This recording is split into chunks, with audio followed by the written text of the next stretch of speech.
Good morning. Continuing our 365-day journey through the Bible, we are continuing at the moment to look at the poetry in the Old Testament outside of the book of Psalms. And here we find something that is copied in both Isaiah and Micah. I'm quoting today from Isaiah chapter 2, verses 1 to 5. It's Isaiah's prayer for peace. This is the message God gave to Isaiah, Amoz's son. It concerns Judah and Jerusalem. Sometime in the future, the mountain where the temple is now standing will be higher than all, towering over the hills. To it many nations will flow, and they will be saying, "We want to go up to Mount Zion, to the hill in Jerusalem where the temple was built.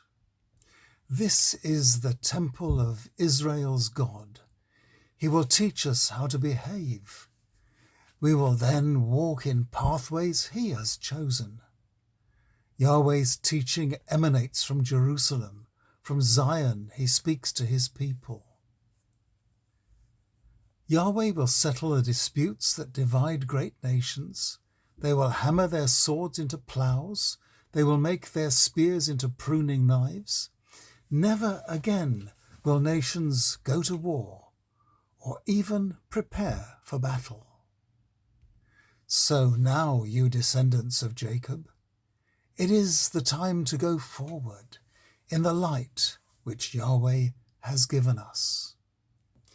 Both Isaiah and Micah, in Micah chapter 4, verses 1 to 3, which you can see later on day 190, both Isaiah and Micah quote this poem.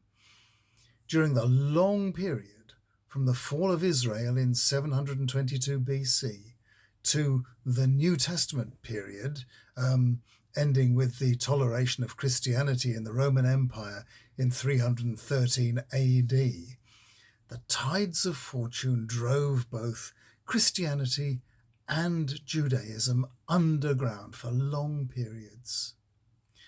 But for both faiths, there were also many places and periods of toleration, and Christians took advantage of this to increase their influence and spread their unique message. This poem expresses something longed for, something dreamt of. Both Jews and Christians longed for their vision of God and their faith in him to break out of its national shell and become the faith of the world. The disciples of Isaiah and Micah shared that longing and that vision.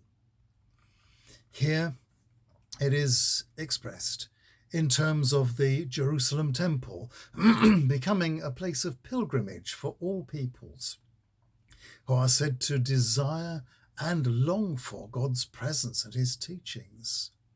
In this, from the Christian perspective, the poem does not go far enough. Indeed, the temple that existed at the time of Jesus did have a courtyard where non-Jews were theoretically welcome to worship. But as Jesus himself commented, the Jews had made it into a street market. This poem in Isaiah and Micah assumes that people will want to come because the faith of Israel was so attractive. Unfortunately, the temple was to become a target for destruction on several occasions. The Gentiles did come, sadly not to worship and learn, but to destroy. The final destruction of the temple in 70 AD was a serious turning point for Christians.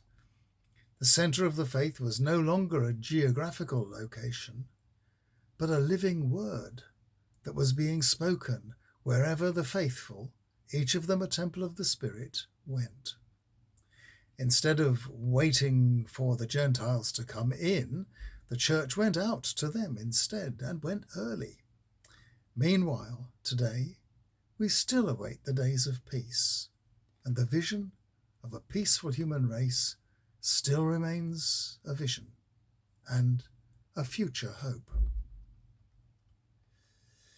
Now, God as a military leader and as a parent both have their origins in Hebrew thought.